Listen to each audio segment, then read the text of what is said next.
Om Namo Bhagavate Vasudevaya. Reading from Srimad Bhagavatam, 3rd Canto, Chapter 21, text number 31. Kritva dayam cha jiveshu dattva cha bhayam atmavan mayyatmanam sah jagad drakshasyatmani chapimam. Translation and purport by His Divine Grace A.C. Bhaktivedanta Swami Srila Prabhupada ki jai. Translation. Showing compassion to all living entities, you will attain self-realization. Giving assurance of safety to all, you will perceive your own self as well as all the universes in me and myself in you. Purport by Srila Prabhupada. The simple process of self-realization for every living entity is described here. The first principle to be understood is that this world is a product of the Supreme Will. There is an identity of this world with the Supreme Lord.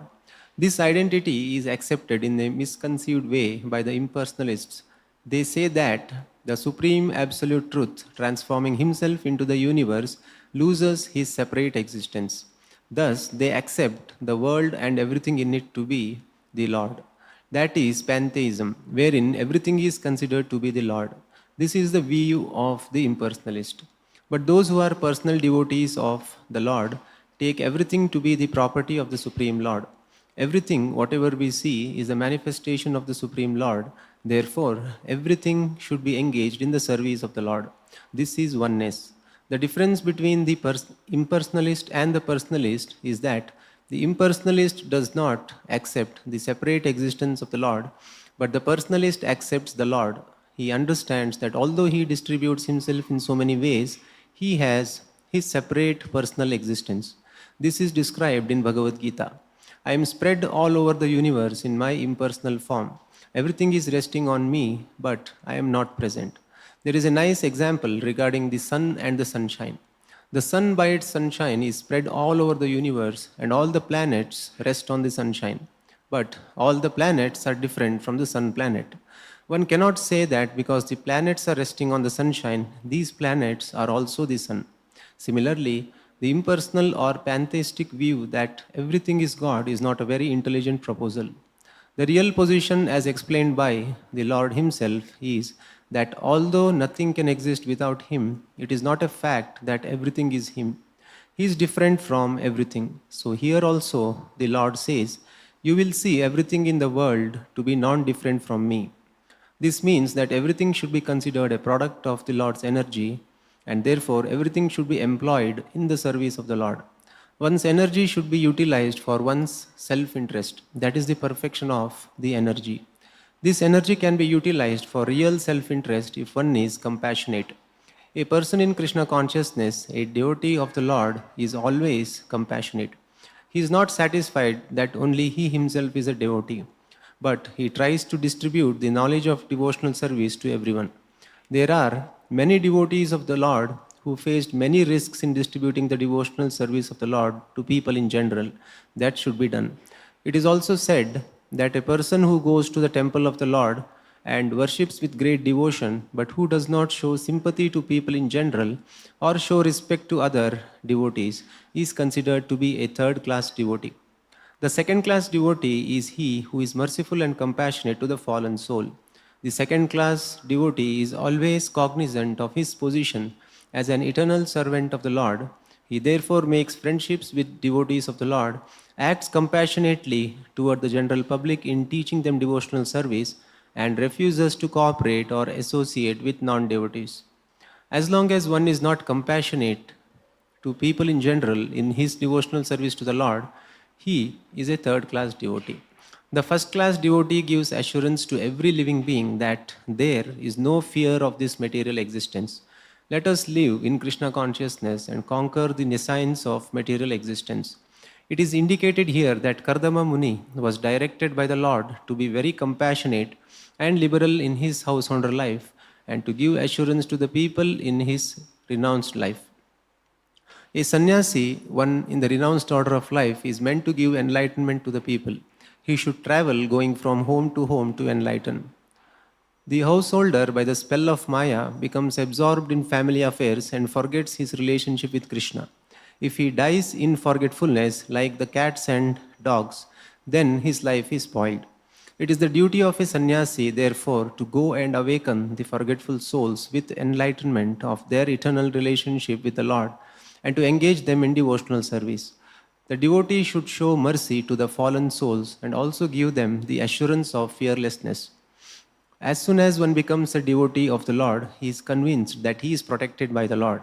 Fear itself is afraid of the Lord. Therefore, what has he to do with fearfulness? To award fearlessness to the common man is the greatest act of charity. A sannyasi or one who is in the renounced order of life should wander from door to door, from village to village, from town to town, and from country to country, all over the world as far as he is able to travel, and enlighten the householders about Krishna consciousness. A person who is a householder but is initiated by a sannyasi has the duty to spread Krishna consciousness at home as far as possible. He should call his friends and neighbors to his house and hold classes in Krishna consciousness.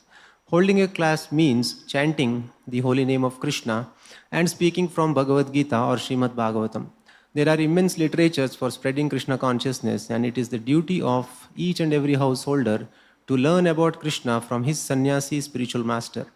There is a division of labor in the Lord's service. The householder's duty is to earn money because a sannyasi is not supposed to earn money but is completely dependent on the householder.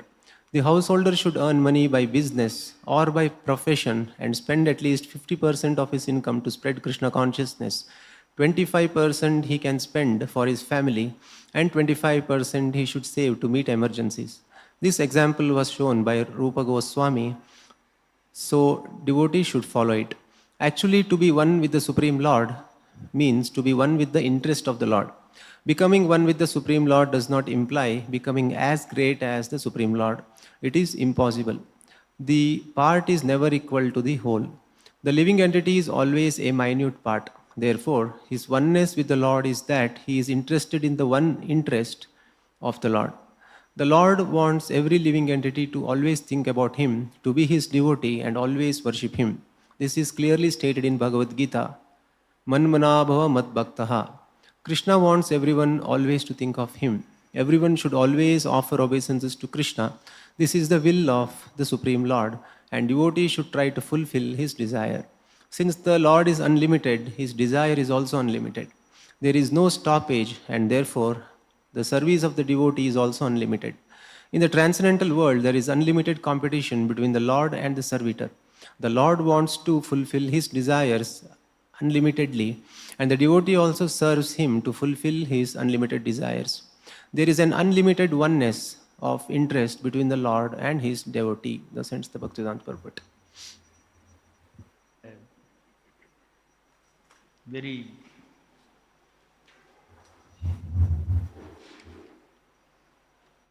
hard-hitting verse and purport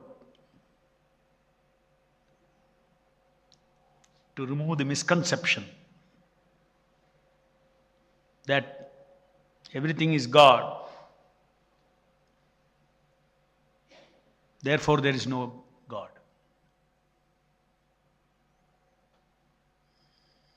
Why are you looking for God? They say. You are God. Everything is God.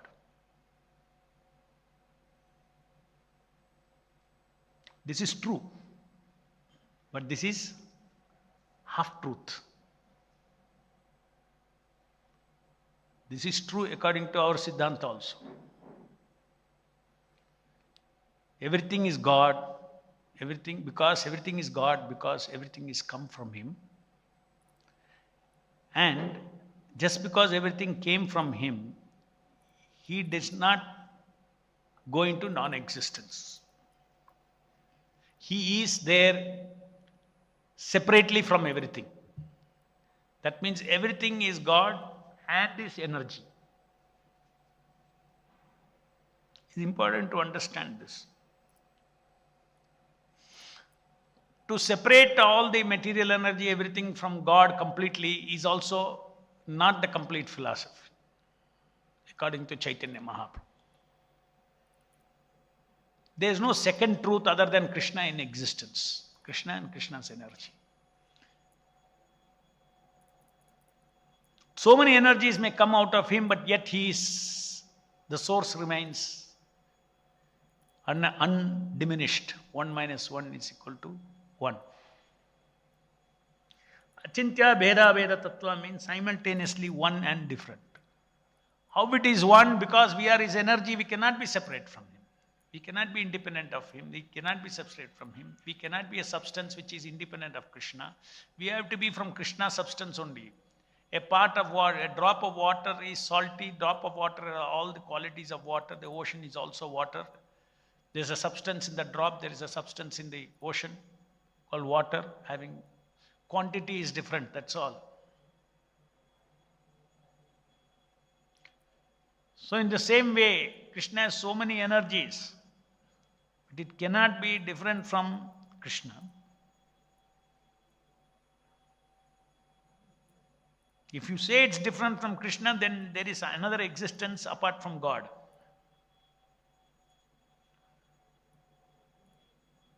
There cannot be two existences. God is one and everything is coming from him.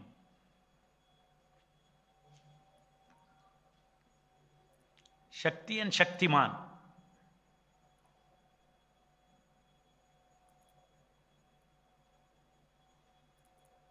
Very beautifully Srila Prabhupada has explained in this purport. And he gives a meaning of what is pantheism. There are two kinds of theism. One is called pantheism and another is called monotheism. Monotheism. Practically everybody in this country thinks that, and not only thinks, it takes pride in saying that, oh, India's philosophy is pantheistic. You can worship him, you can worship him, you can worship anything, you can worship anything. Pantheistic. That is the reason why India is very tolerant, they say. And they pride, very good, pantheism.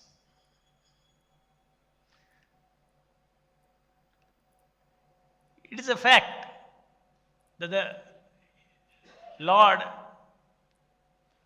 permits faith to grow in every direction.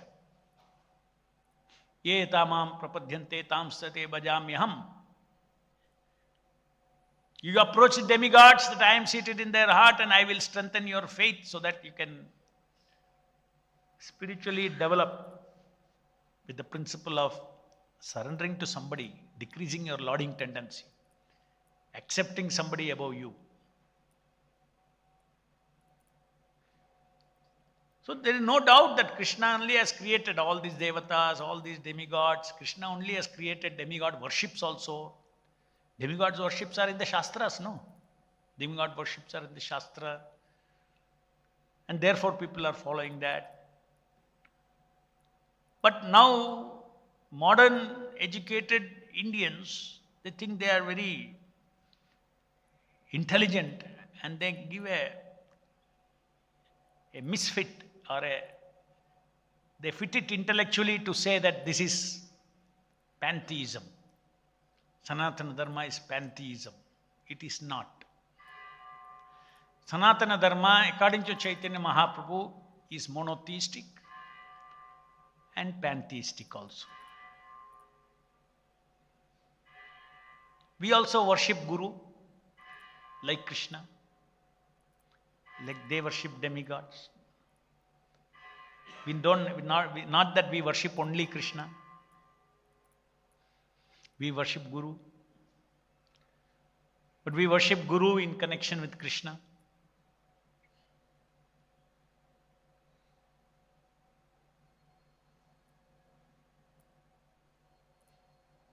We worship Guru as good as Krishna.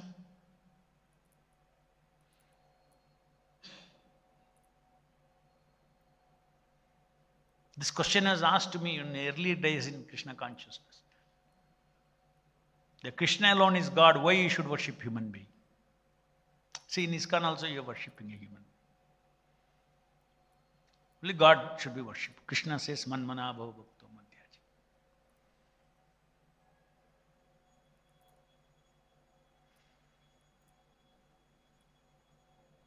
Everything in this world is worshipable in connection with Krishna. To the degree to which it is purely connected to the interest of Krishna. Material energy is there. You get money for Krishna's service, it is worshipable. The money in the karmi's hand is not worshipable because it is separated interest.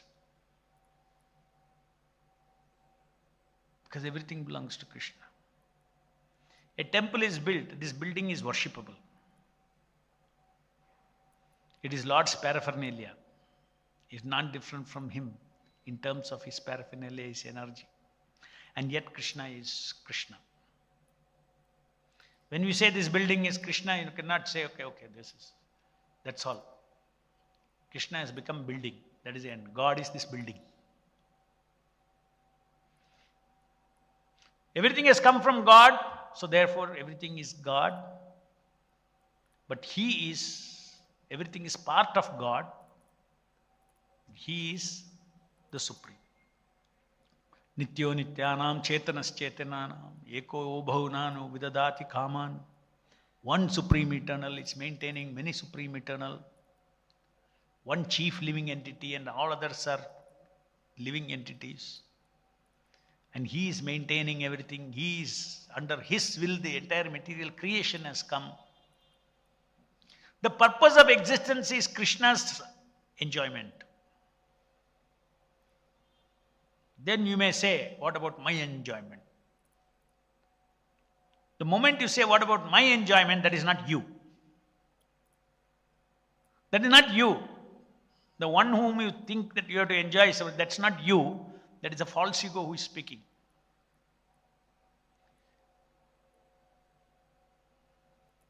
The purpose of existence is anandamayo-abhyasat. That means pure spirit soul is also included in that. How that process happens in the spiritual world, being one with the interest of the Lord and serving the Lord, that we cannot experience in the material world. That oneness. So therefore Kadva Muni is advised, you try to see this oneness and difference. And therefore Krishna is instructing him, show compassion to all living entities. Why? Because the souls are non-different from Krishna. You will attain self-realization. And how is self-realization defined? Then you will perceive your own self as well as the universe is in me and myself in you.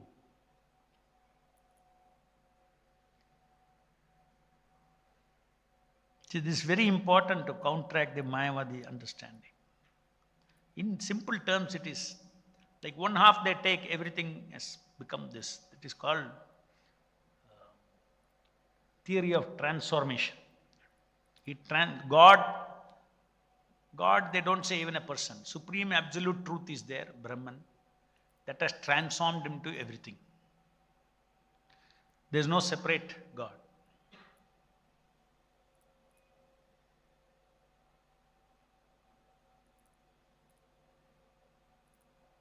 Krishna consciousness really presents what is due respect for every devata, every deity, and who is the supreme source of all. The supreme deity is Vishnu, Lord Krishna. That is clearly clearly explained in Krishna conscious philosophy, and which is there in Bhagavatam. So more or less, when you say pantheistic, it simply means that it is a philosophy of practically atheism. You don't accept there is one supreme Lord who is above everybody. You don't accept. And he is not ordinary, he is a supreme Lord, and he is a purpose. You are not the purpose of existence. You don't exist for yourself. The moment you want to exist for yourself, you come into this material world. When you exist for him, you are one with him. When you want to exist yourself, then you are out in the material world. That is why in the material world, nobody wants to surrender. Everybody thinks he is independent. Because that is what you desired, and that is what you are come into this material world. And then the Lord is telling Kardama Muni, give assurance of safety to all. In the material world, what safety to all? You give assurance of safety to all. No problem, this material world is dukhalayam ashashvatam. No doubt, Krishna says so. But if you become Krishna conscious, it is not dukhalayam ashashvatam. Because he is a supreme controller. You will be protected always. Why fear material energy? Material energy is fully under his control. Why should he be afraid?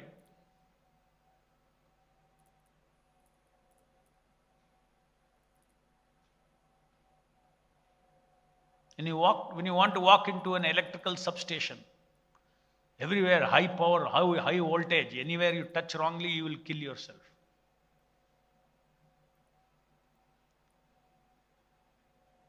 But if you are confident that somebody who is with you, who is controlling that whole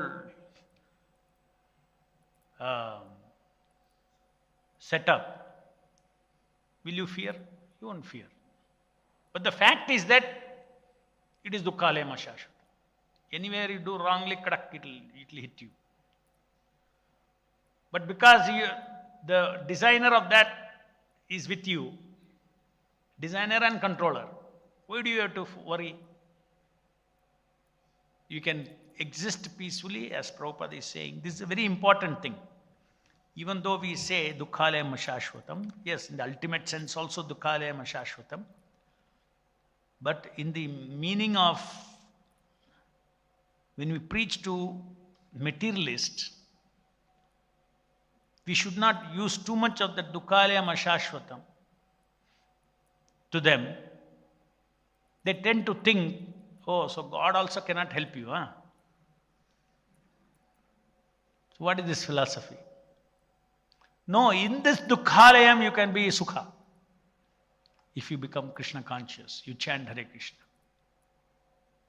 Even though this world is dukhalayam, see our life, are we not happy? Are we not happy? We are in the material world, but are we not happy? Are we not protected? Are we not taken care of? We are. And if there is any difficulty, then the devotee thinks it is Krishna's mercy, not that God is forgotten to take care of me. Suppose I get some sickness today, suppose I have some problems, it is Krishna's mercy. I am directly under the control of the Lord. Lord wants to teach me something, Lord wants to make me progress in spiritual life. I have given my life to the Lord, Lord is in charge of my life. My life means Lord is in charge of my good and bad in my life. I am born in this body with good and bad, Papa and Punya. Both the Lord is in charge. He wants to give me dukkha, He will give me dukkha. He wants to give me sukha, He will give sukha. And simultaneously, Lord is preaching to me, rise above the sukha and dukkha. This world is dukkhalayam. So He will make you transcend this material energy. He doesn't want you to settle in this material world. But for the sake of preaching Krishna consciousness, the devotee doesn't matter. Lord is there as a Lord's order carrier. He is protected and he goes on with his service. There is no fear. He is fearless. So to give Krishna consciousness to somebody, to give a life of surrendering to Krishna, is something which is the greatest welfare, materially also, which we can give, that is compassion. To award fearlessness to the common man is the greatest act of charity. So that's what Prabhupada says, the highest welfare activity is to give Krishna consciousness. Now another interesting thing also comes up in this matter is how Prabhupada is talking about compassion.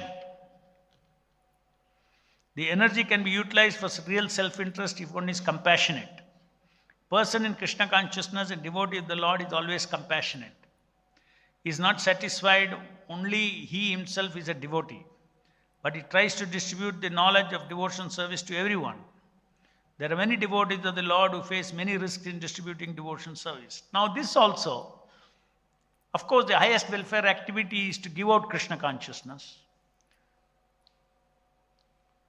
That is the highest welfare activity. That means that is compassion to the soul.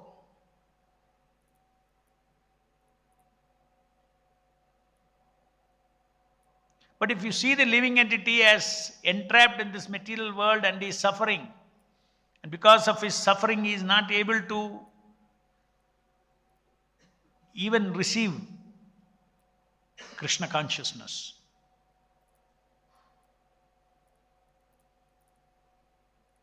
And if somebody can help in that matter, that is also called compassion. That is also called compassion. Just like if you have no food, how can you think? You cannot think. How can you do service? You cannot do service. Let us say you have no education. What is education? Education means training in thinking. Education means trained thinking. Education is tapasya also. It's a trained thinking. Even modern education, even if it is karmi education, it's a tapas, a trained thinking. It has value. If you have a trained thinking, then it is very easy to understand the scriptures. Agree or not? Or can you, no, you can understand without that. This yantra is required. A trained yantra is required. They grasp the philosophy. For instance, this oneness and simultaneous oneness and difference. It requires sharp intelligence to understand this. Sharp intelligence means it has to be trained. Trained in the philosophy of Krishna consciousness. Of course, these things were in the earlier days, according to our Vedic system, Gurukula system. Nobody advanced in age. No boy advanced in age without going through Gurukula system. And in that system, he learns all these things. His mind is completely trained. So training is very essential. Education is very essential.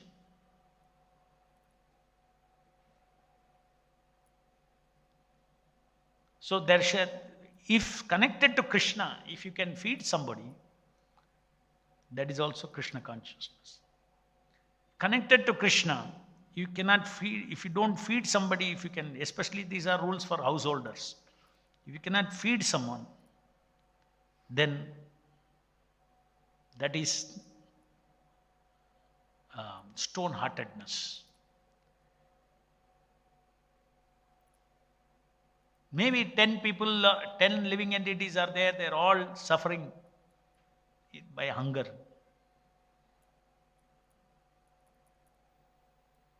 Maybe if you support their hunger of these 10 people, maybe out of that 2 may take to spiritual life.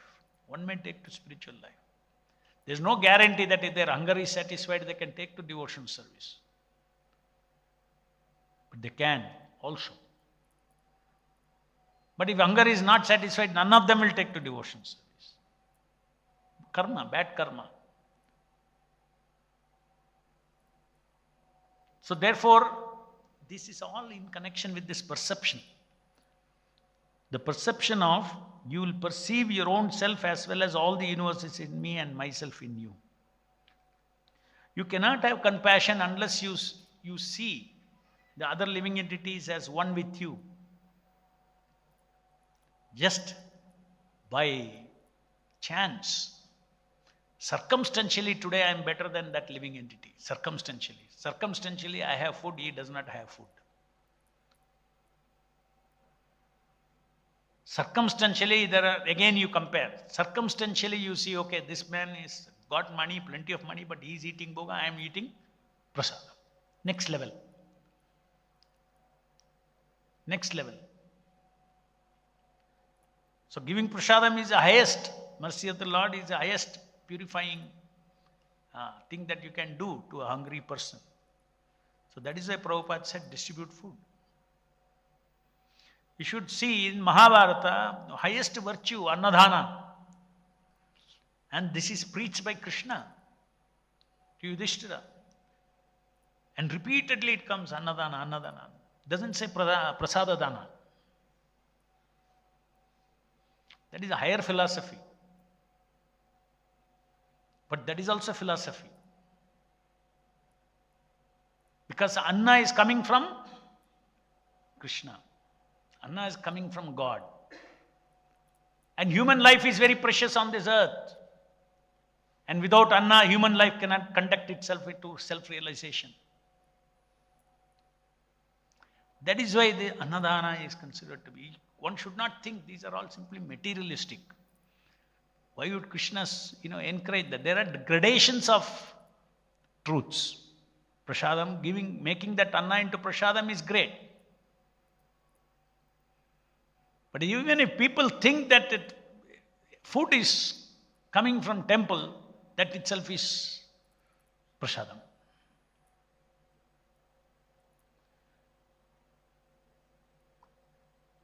If you connect something to Krishna, it becomes spiritual in your mind. It becomes spiritual, it has spiritual effect. Those are all rituals we are saying. Make a plate, go before the Lord, give it to Him. Yes, that higher personalism is there. It's a fact that the Lord eats out of the plate. But one should not limit Lord's Leela to only that.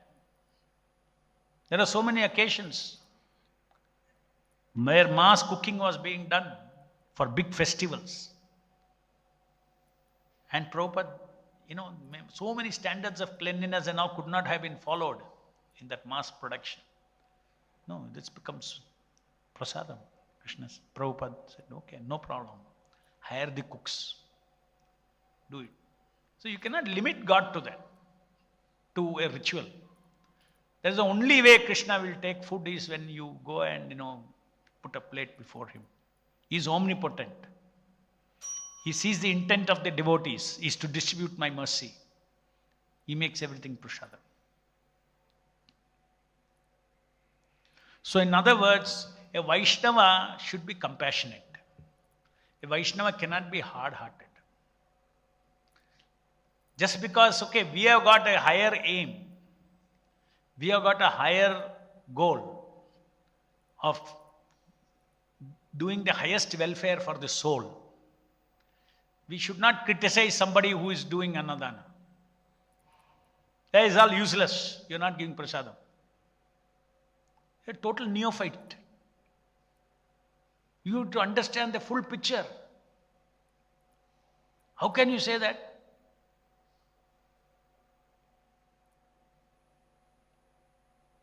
Some benefit is there.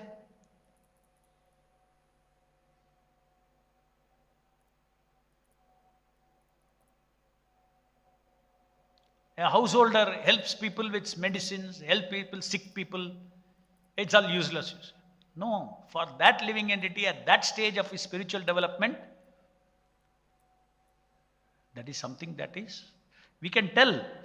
See, there are higher things. Very nice, you are doing this. You are doing charity, it's very nice. Because he is practicing compassion to his fellow beings. He is seeing somewhere that he is seeing other suffering is my suffering. He is seeing. Which is a very good quality. For a Vaishnava, it is very important quality for Krishna.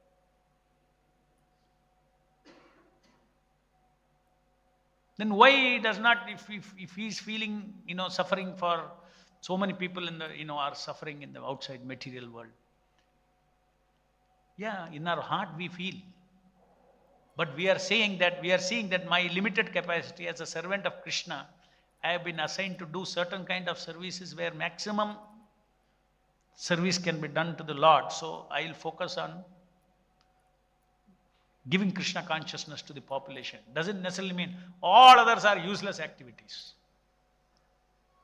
I am a preacher. I will talk about Krishna. That is only devotion service. That is only spiritual. That is only pleasing to Krishna. So this holier than thou attitude of devotee should go. They become very proud.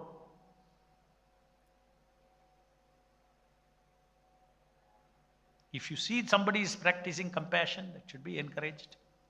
Then tell them what is the highest level of compassion, step by step. Why all these things are given in the Shastras? Dhana, yajna, dhana, tapa. Even in the 18th chapter, Krishna says one should not give up. Even great souls who are spiritually elevated don't give up these three things. So again, in this Kardama Muni's chapter, conversation between Manu and Kardama Muni, a lot of wonderful things are coming out, which shows how Krishna consciousness is all inclusive. All inclusive. It doesn't, this cannot be Krishna conscious. You cannot put aside like that. There is a perception, there is a view for the right kind of people, right time, right activity is prescribed.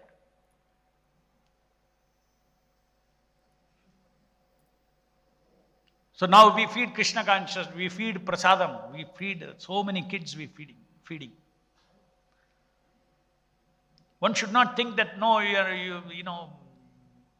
you're not really feeding their stomach, you're feeding their soul. This is a trick to feed the soul.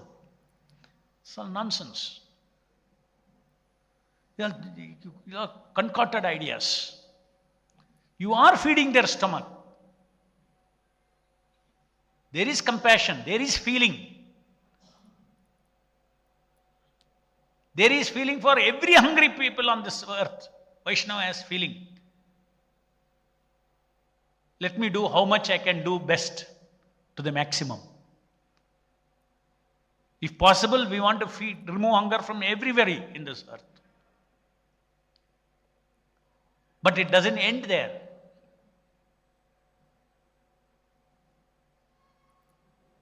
There is hunger of body, there is hunger of mind, there is hunger of intelligence, then there is hunger of soul. So when we give prasadam, then there is this hunger, not only stomach, but it is having, it purifies the mind. It gives benefit to the soul of honoring prasadam, tasting prasadam, appreciating prasadam, because it is not different from the Lord. Just see how broad Krishna consciousness is, how broad we should think of Krishna consciousness. We should not blabber, some half-baked knowledge of Krishna consciousness. Suddenly now I have become devotee, I have become Krishna conscious. There is no meaning to any compassion. You wrongly quote, wise lament not for the living nor the dead. Why are you lamenting at that hungry person? It's all Maya.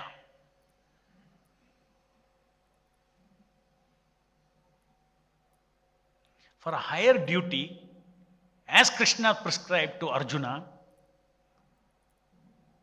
while he is appreciated for his quality of kindness and compassion, nobody condemns Arjuna for feeling, oh, how I can kill these people. For that feeling, he is not called Maya. He was called, why was Arjuna be in Maya? Not because of that feeling of compassion. How can I kill all these people? He was in Maya because after that feeling, he refused to fight. Now there was a Lord is with him. It is Lord has taken a decision that this war should happen. There is a higher cause, interest of the Lord is there. Lord has decided to cleanse this world of all the people, demons. So now you fight. After having understood that, Arjuna said, I will fight. Now it's not that, when Arjuna decided to follow what Krishna said, he is thinking, Arjuna is thinking, I should become stone-like. That's what the message of Bhagavad Gita is.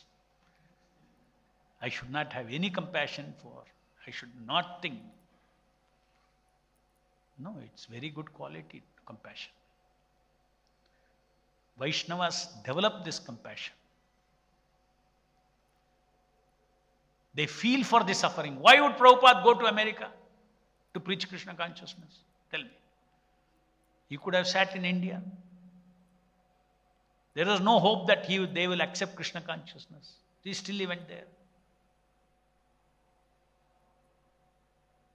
And whatever way he could administer Krishna consciousness to the degree to which how many tablets they could take, he gave them.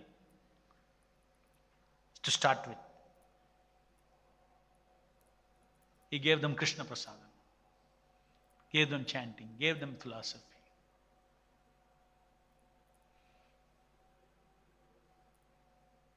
So this is a very, Achintya Bheda Veda Tattva is a very, it's a wonderful exposition of absolute truth from Vedanta, from Bhagavatam, everywhere. So this devotees, Vaishnavas should be very expert. They should not go to one extreme. Because they also have to identify, Mamay Vamsha Jivaloke, I am Krishna's Amsha. I am not anybody else. I am not this body. I have the dignity, spiritual dignity of being none other than God's Amsha. Right? You say, I am not this, I am not this, I am this, you get pride. In the beginning, to have that pride is good. I am not this crazy body here. Don't undermine me. I am God's Amsha. That ego is good. That ego is good. I am not this matter. I am this matterer. I am God's Amsha. You will come out of the bodily concept. Afterwards, another humility lesson Krishna will give. Because the pride with which you said, he'll make you one day say in a pure way, I am this eternal servant of Krishna, in a humble way. Let the exercise begin now. Just like we do mixed devotional service. Any questions?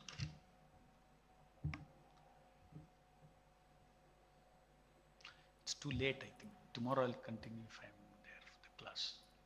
I got some other things also to tell with respect to compassion.